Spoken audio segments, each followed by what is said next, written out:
જૂનાગઢમાં મહાશિવરાત્રી મેળાનો આજથી પ્રારંભ કરવામાં આવ્યો। ભવનાથ વિસ્તારમાં હર હર મહાદેવના નાદથી આ સમગ્ર વિસ્તાર ગુંજી ઉઠ્યો।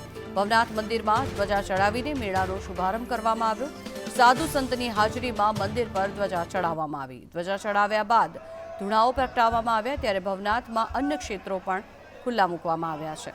8 માર્ચ સુધી મહાશિવરાત્રીનો મેળો ચાલશે। આજે શિવરાત્રીના મેળાનો પ્રારંભ થયો છે। 4 દિવસનો મેળો છે।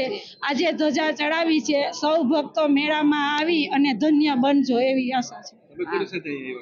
અમે બસ આપણે શ્રીકમદાસ બાપુ સૂર્ય મંદિર વાળા બાપુ જગજીવનદાસ બાપુ છે એના આશ્રમે આવ્યા છે અને અહીંયા મંદિરે દર્શન કરવા આવ્યા છે। અને અમે આ શિવરાત્રીના મહામેળામાં દર્શન કરવા ભવનાથ મહાદેવના બધી સત્સંગ મંડળની બહેનો આવ્યા છે।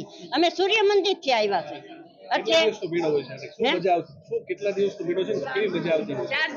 દિવસનો મેળો છે અને બહુ પબ્લિક અહીંયા ભરાય છે અને બધો સરસ મજાનું સ્વાગત થાય છે। જય ગિરનારી હર હર ભોલેનાથના નાદ સાથે મહાશિવરાત્રી મેળાનો પ્રારંભ કરવામાં આવ્યો છે।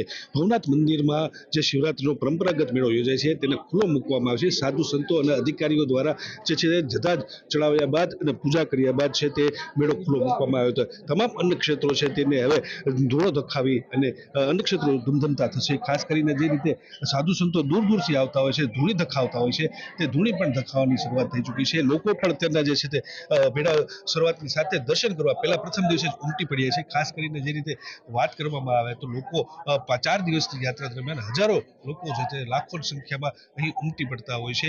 ખાસ કરીને શિવમય બનવા માટે 4 દિવસ જે છે આ મેળો યોજાતો હોય છે અને પરંપરાગત રીતે આ યોજાતા મેળામાં લાખોની સંખ્યામાં ભાવિકો ઉમટી પડે છે।